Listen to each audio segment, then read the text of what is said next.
Bismillahirrahmanirrahim. Allahumma salli ala ali Muhammad sallallahu ta'ala alayhi wa sallam. Assalamu alaikum. Welcome to 365 degrees on 365 اور تمام دیکھنے والوں کو پورے ہمارے چینل کی ٹیم کی طرف سے، مینجمنٹ کی طرف سے، میری طرف سے بہت بہت آزادی کا دن مبارک ہو۔ اللہ تعالیٰ اس دن کے صدقے ہماری قوم کا مستقبل اور بہتر اور روشن کرے۔ اب پروگرام کے لیے ہم نے آج خاص ایک پلان بھی بنا رکھا ہے، خاص پینل بھی موجود ہے جن سے ہم گفتگو کریں گے، اور آج ہمارے پروڈیوسر صاحب نے ایک ترتیب کچھ ایسا دیا ہے، کچھ ایسا فارمیٹ بنایا ہے، رن ڈاؤن بنایا ہے کہ ہم قائد اعظم محمد علی جناح رحمۃ اللہ علیہ کے کچھ اقوال چلائیں گے اور اپنے مہمانوں سے گفتگو کریں گے۔ ویلکم کرنا چاہوں گا اپنے پینلسٹ کو پروگرام میں۔ سب سے پہلے بہت شکریہ ایاز خان صاحب، کسی تعارف کے محتاج نہیں ہیں، پاکستان کے ایک لیجنڈ اداکار ہیں۔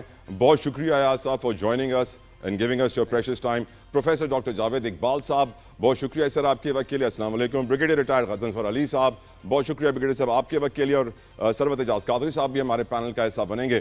بہت شکریہ آپ کا بھی ساتھ موجود ہیں قادری صاحب، جزاک اللہ آپ کے وقت کے لیے۔ السلام علیکم۔ سارے مہمانوں کا شکریہ۔ پروگرام کا آغاز کرتے ہیں باقاعدہ۔ پہلی کلپ چلائیے پروڈیوسر صاحب جس کے اوپر آپ چاہتے ہیں کہ ہم اپنے پینل سے گفتگو کریں۔ یقیناً مسلمان گھبرایا نہیں کرتا اور مسلمانوں کو یقیناً اپنا ایمان مضبوط رکھنا ہوتا ہے۔ ایاز خان صاحب آپ سے گفتگو کا آغاز، عمران قائد اعظم کی آپ نے گفتگو سنی، وہ کہہ رہے تھے کہ قربانیاں ہم نے بہت دی ہیں ملک کو بنانے کے لیے اور مزید قربانیاں دینی ہوں گی اس کو قائم رکھنے کے لیے۔ آپ کی نظر میں ملک کی خاطر ہمیں کس طرح کی قربانی کے لیے تیار رہنا چاہیے ایاز خان صاحب؟ دیکھیے، السلام علیکم۔ سب سے پہلے بہت شکریہ، اور 14 اگست آپ سب لوگوں کو بہت بہت مبارک ہو۔ قائد اعظم کی یہ جو تقریر ہے، مجھے تو یاد ہے کہ بچپن سے ہم بہت اسکول میں بھی ویسے بھی سنتے آ رہے ہیں، لیکن اس پہ ہمارا عمل کتنا ہے، اس کی ذمہ داری ویسے تو سب پہ ہوتی ہے، پوری قوم پہ ہوتی ہے، لیکن کچھ قوم کے پھر رہنما ہوتے ہیں جنہیں لے کے چلنا ہوتا ہے۔ ان بچوں کو جب سے، اگر ہم 14 اگست پہ جب 1947 سے بنا ہے، اس کے بعد سے پاکستان کے جو سٹیپ بائی سٹیپ ہم اگر کھڑے ہوں، تو کیا ہم اگر اپنے آپ سے یہ سوال کریں تو ہم نے کتنی ترقیاں حاصل کی، یا جو لوگ آتے رہے انہوں نے قائد اعظم کے ان احکامات کو، جن میں سے ایک تقریر کا جو ہم ایک جملہ سن رہے ہیں، تو اس میں کہاں تک ہم جو ہے ہم اس میں ایک نسل کی حیثیت سے، ایک نوجوان نسل کی حیثیت سے، ایک حکمران کی نسل سے ہم نے کیا کیا ہے۔ اگر بتدریج اگر ہم بات کرتے ہیں تو میرا خیال ہے بہت ترقیاں بھی ہوئیں، لیکن بہت سی تنزلیاں بھی ہوئی۔ ہم نے آدھا پاکستان گنوا بھی دیا، اور اس سے بھی ہم نے بہت سی باتوں میں سبق سیکھا اور نہیں سیکھا۔ میں اگر اپنے شوبز کے حوالے سے ہم بات کریں گے تو ہم بھی وہ تھوڑا سا پارٹ پلے کرتے ہیں، جن میں ہم طنز و مزاح میں کہیں، ڈائریکٹ کہیں، لوگوں کو یہ بتانے کی کوشش کرتے ہیں، ان سربراہ کو بتانے کی کوشش کرتے ہیں، ان جو چنے گئے ہیں ان کو بتانے کی کوشش کرتے ہیں کہ پاکستان جن تکلیفوں سے بنا ہے، اور ان میں جو لوگ تھے، جو پوری ایک ٹیم تھی جن کی سوچ صرف یہی تھی کہ ایک ایسا آزاد ملک بنے جہاں ہم ایک کھلی فضا میں سانس لے سکیں، اور نوجوان نسل سے تو ہر فیز کے ساتھ ہم ترقی کرنے کے لیے یا آگے بڑھنے کے لیے ہم بات کرتے رہتے ہیں۔ لیکن میں اگر یہ کہوں کہ ہم تھوڑے سے مایوس بھی ہیں، اور جو فیز آتے رہے اس میں کچھ بہت سی کمیاں بھی ہیں، تو اس بارے میں تو اور لوگ بھی بات کریں گے، مگر میں سمجھتا ہوں کہ ایک امید رکھی جاتی ہے، وہ امید تو ہے۔ بالکل امید رکھی جاتی ہے، نا امیدی کفر ہے ایاز صاحب۔ بریگیڈیئر غضنفر علی صاحب، آپ کی نظر میں کیا آج پاکستانی قوم قربانی کے جذبے سے سرشار ہے، یا پھر ہم صرف عید قربان پر اپنا جانور قربان کرنے کے لیے تیار ہیں؟ 1947 میں جس وقت انڈیا اور پاکستان آزاد ہوئے ہیں، اس وقت لکھا یہ گیا، اور ایک بڑی مشہور کتاب ہے فریڈم ایٹ مڈ نائٹ، جو دو انگلش اسکالرز نے، انویسٹیگیٹو جرنلسٹ ہیں، انہوں نے لکھی ہے، اور اس کے اندر مجھے ایک سینٹنس ابھی بھی یاد ہے، انہوں نے کہا تھا کہ تاریخ کی سب سے بڑی امیگریشن ہوئی ہے، اور اس میں سب سے بڑا جو ایک کارنیج ہوا ہے لوگوں کا، ایک جو کلنگ ہوئی ہے لوگوں کی، جو پاکستان سے، جو انڈیا سے پاکستان آ رہے تھے، وہ تاریخ کا سب سے بڑا واقعہ ہے۔ تو اس کا مطلب ہے قربانیوں کا سلسلہ تو 14 اگست سے پہلے ہی شروع ہو گیا تھا۔ وہ لٹے پھٹے خاندان جو پاکستان آئے تھے، اور جا کے جنہوں نے والٹن میں یا جنہوں نے باقی جگہوں پہ جا کے جو آپ کے ریفیوجیز کیمپ تھے ان میں پناہ لی تھی. اور جب وہ وہاں پہنچے تھے تو ان کے پاس ایک وقت کے کھانے کے لیے روٹی بھی نہیں تھی اور خرچ کرنے کے لیے پیسے بھی نہیں تھے. پھر پاکستان نے اس کو مینج کیا اور پاکستان کا جو دارالخلافہ کراچی میں بنا, وہاں پہ جو دفتر قائم کیے گئے تھے ادھر آپ کو کاغذوں میں لگانے کے لیے پنیں بھی نہیں تھی, تو وہاں پہ آپ تلاش کیا کرتے تھے کانٹے جس سے کاغذوں کو جوڑا جاتا تھا آپس میں لگا کے. اور اس کے بعد کا جو سفر شروع ہوا تو آپ اس میں دیکھ لیجئے کہ پاکستان کے لوگوں نے یا پاکستان کی اس وقت کی جو لیڈرشپ تھی, جو میرا خیال دنیا کی میں it was above the mark leadership, اس قسم کی اعلیٰ لیڈرشپ پاکستان کے اندر دوبارہ نظر نہیں آئی. قائد اعظم رحمۃ اللہ علیہ جن کا ویژن آپ دیکھیں, انہوں نے اس زمانے میں جو کچھ کہا تھا کہ ہندو اور مسلمان ساتھ ساتھ نہیں رہ سکتے, آج وہ آپ کو اس کی پریکٹیکل ریفلیکشن جو ہے انڈیا کے اندر, بھارت کے اندر نظر آ رہی ہے. اس کے ساتھ ساتھ آپ دیکھیے لیاقت علی خان, سردار عبدالرب نشتر, سر آغا خان, خواجہ ناظم الدین, شیر بنگال, اے کے فضل احمد, جو لوگ تھے وہ بالکل سیلف لیس لوگ تھے, وہ ان کا کوئی ذاتی انٹرسٹ نہیں تھا. یعنی لیاقت علی خان جب شہید ہوئے تو ان کا جو شیروانی اتاری گئی تو ان کا اندر سے بنیان پھٹا ہوا تھا. اور اس طرح جو لوگ آگے چلے تو یہ قربانیاں ہی دے کے آئے تھے, اور یہ قربانیوں کا سلسلہ اس وقت سے پاکستان کے عوام تو کم سے کم قربانی ہی دے رہے ہیں اس ملک کے اندر, چاہے وہ ٹیکس کی صورت میں ہو, چاہے وہ سول لبرٹی کی صورت میں ہو, چاہے وہ ان کے اوپر جو سرکولر ڈیٹ یا اس طرف کے جو لون آیا جس کی وجہ سے وہ پیسے پے کر رہے ہیں جو انہوں نے خرچ نہیں کیے. تو پاکستان کے عوام کے اندر تو میں آپ کو کہوں گا کہ قربانی کا جذبہ بدرجہ اتم موجود ہے, اور وہ 1947 سے لے کے آج تک قربانیاں ہی دے رہے ہیں. ایوب خان کے زمانے میں کچھ خاندانوں کا ذکر ہوتا تھا جو تھوڑے خاندان تھے, آج آپ اس چیز کو ملٹیپلائی کر لیں کہ آپ کا ایلیٹ کہاں پہنچ گیا ہے, آپ کا رچ کہاں پہنچ گیا ہے, اور آپ کے عوام کہاں کھڑے ہیں. تو عوام کبھی بھی دریغ نہیں کریں گے اس قربانی کو دینے سے. ابھی دیکھیے جب لیٹسٹ جب بنیان المرصود یا اس سے پہلے بھارت نے پاکستان کے اوپر رات کے اندھیرے میں فائر کیا, تو وہ فائر کہاں ہوا؟ وہ مسجدوں کے اوپر ہوا, مدرسوں کے اوپر ہوا. ان میں کون لوگ شہید ہوئے؟ وہی لوگ تھے جو عام لوگ تھے, جو عوام سے تعلق رکھتے ہیں. تو وہ لوگ تو اس چیز کے اوپر کبھی بولے ہی نہیں. اور اگر آپ تھوڑا سا اپنی ویژن کو بڑھا کے دیکھیں کہ یہ جو کاؤنٹر ٹیررزم کے خلاف, یہ ٹیررزم کے خلاف جو جنگ پاکستان نے لڑی ہے, اس کے اندر کتنے لوگ شہید ہوئے. پاکستان کا جو سویلین اور سیکورٹی فورسز کا اگر آپ کیجویلٹی شہادت کا ریکارڈ اٹھائیں تو مور دین 50,000 تو آپ کے سویلین اور مور دین 6,000 سیکورٹی فورسز کے لوگ, جس میں 4 لوگ شامل ہیں, وہ شہید ہو گئے. اور ابھی تک آپ کو دیکھیے نارتھ وزیرستان میں یا بلوچستان میں ابھی پچھلے مہینے کا آپ ریکارڈ نکال کے دیکھیں تو اس میں 3 میجر صاحبان ہیں, بڑے بریو آفسر تھے, بڑے دلیر آفسر تھے, ان کے ساتھ جو جوان تھے وہ انہوں نے اپنی جانوں کا نذرانہ پیش کیا. اور آج امریکہ نے BLA اور اس کو دہشت گرد تنظیم اس وقت ڈکلیئر کیا ہے جس پر پاکستان بہت ساری قربانیاں دے چکا ہے. علاوہ میں سے ڈاکٹر جاوید اقبال صاحب, آپ کی نظر میں آج پاکستانی قوم میں قربانی کا جذبہ کہاں کھڑا ہے سر؟ جی بہت بہت شکریہ. ہمارے بہت ہی پیارے بھائی ایاز خان صاحب نے اور بریگیڈیئر صاحب نے جو بات کی ہے, میں اسی بات کو آگے بڑھاؤں گا. جو بریگیڈیئر صاحب نے بات کی ہے اور ایاز بھائی نے اشارتاً بات کی ہے, تو گویا پاکستان میں ہم ڈیوائیڈ کر رہے ہیں کہ 2 طبقے ہیں. ایک وہ جو قربانی کے لیے تیار ہیں, اور ایک جو کہ ایاز بھائی نے بھی کہا, بریگیڈیئر صاحب کی بھی گفتگو سے مجھے اندازہ ہوا کہ کچھ لوگ ایسے ہیں جو ہمارے پاور کوریڈورز میں ہیں, جو ہمارے سیاستدان ہیں اور جو ہماری حکومت کو چلانے والے باقی جتنے بھی لوگ ہیں, ان کے حالات الحمدللہ ہمیشہ ٹھیک ہی رہتے ہیں. لیکن جو جتنا برنٹ آتا ہے ہمیشہ وہ عوام کا ہی آتا ہے. اب دیکھیے نا کہ اب بجلی کا بل جو ہے, میں یہاں اپنے ہاسپٹل میں بھی اس وقت بیٹھا ہوں کلینک میں, تو ہر روز لوگ بل اٹھا کے آتے ہیں کہ جی ہمارا میٹر کٹ گیا. اور وہ بالکل بیچارہ ایسا آدمی ہوگا جن کے گھر میں ایک پنکھا ہوگا اور ایک فریج ہوگی شاید, لیکن اس کے مقابلے میں ہمارے بہت سے ایسے لوگ ہیں جن کی لاکھوں روپے تنخواہ ہے لیکن ان کو بجلی کا بل معاف ہے, ان کی بجلی کی ضرورت نہیں ہے. اسی طرح پیٹرول ہے, ہمارے ہاں بہت سے لوگ ہیں. تو میں اس بات کو مزید نہیں پھیلانا چاہتا, میں یہ کہنا چاہتا ہوں کہ پاکستان کے عوام کے اندر تو قربانی کا اتنا جذبہ ہے. ابھی پچھلے دنوں یہ جو بھارت کے ساتھ ہماری جنگ ہوئی تھی، آپ یقین کریں سڑک پہ نکلیں، لگتا ہی نہیں تھا کہ جنگ، لوگوں کے لیے ایک طرح کی سیلیبریشن تھی، لوگ باہر نکلے ہوئے تھے، ان کا جذبہ اتنا تھا کہ ان کو موت کا خوف ہی نہیں تھا، اور وہ بالکل تیار تھے اس بات پر کہ کچھ بھی ہو ہمیں بندوقیں دیں، ہم جا کے لڑنے کے لیے تیار ہیں۔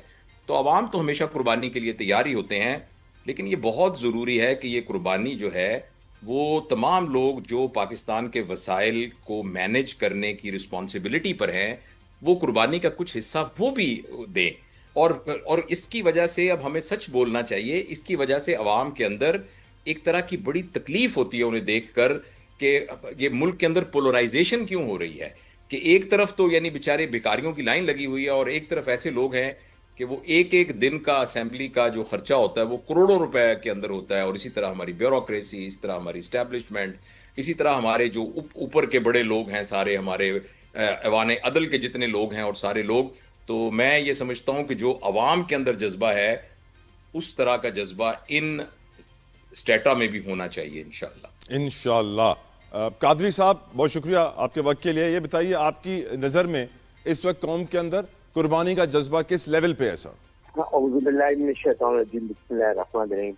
سب سے پہلے آپ کا اور آپ کے پورے تمام مہمانوں کا، پینل کا بہت شکریہ، اور سب کو 70 جشن آزادی مبارک ہو، جزاک اللہ، دکھی دل کے ساتھ۔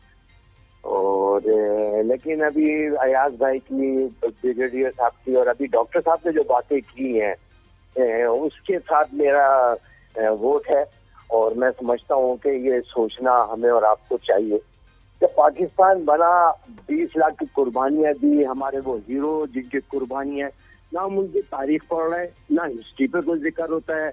مطلب وہ جو حالات اور معاملات ہیں، وہ جو دو طبقاتی نظام چل رہا ہے، ایک طرف تو وہ لوگ ہیں جو، میں کل مثال دیکھ رہا تھا کہ 90,000 گاڑیوں کے اندر پیٹرول فری ڈلتا ہے، جو کہ اگر اس کو ہم کنورٹ کریں کرنسی کے اندر تو 225 ارب روپے ہوتے ہیں، جو پیٹرول فری ہے، ڈاکٹر فری، اسپتال فری، سب کچھ فری۔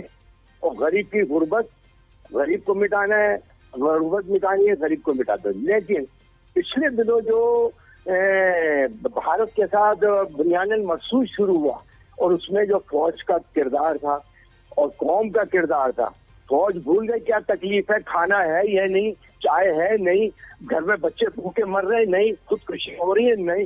آج سیاستدان کی بےحیثی دیکھ کر بھی بڑا دل روتا ہے، لیکن ہم نے دیکھا اس قوم کا جذبہ، قسم خدا کی، کہ اگر وہ جب بنیانی مخصوص ہوتا ہے، فجر کی نماز کے بعد شروع ہوتا ہے، تو ان کو وہ جواب ملتا ہے کہ شاید وہ قیامت تک آج آپ کا دنیا کی تمام کنٹریز اس کو اپریشیٹ کریں۔ واقعی یہ قوم ہے، کوئی ایک زندہ قوم ہے جس کا علامہ اقبال نے ذکر کیا تھا، اور علامہ اقبال نے ایک شعر میں بتا بھی دیا تھا مقصد کہ محمد سے وفا تو یہ ہم تیرے ہیں، جہاں چیز ہے کیا لو قلم تیرے، یعنی کہ اسلامی فلاحی ریاست جسے کلمے کی بنیاد پر ہم نے حاصل کیا، جس کے کلمے کی کیا آج عدل ہے، کہ آج انصاف ہے، اس کے بعد قوم کھڑی ہے۔ سر اس قوم کو اپریشیٹ کرے، جس کو پوری دنیا اپریشیٹ کرے، اس فوج کو جس نے اپنی طاقت کا لوہا منوایا اپنی کارکردگی کے ذریعے، اور ایک قوم کو اکٹھا کیا۔ تو میری ایک بڑی دل کی خواہش ہے، میں آپ کے چینل سے اور آپ کے تبصرے سے، کہ آپ بھی بہادر آدمی ہیں،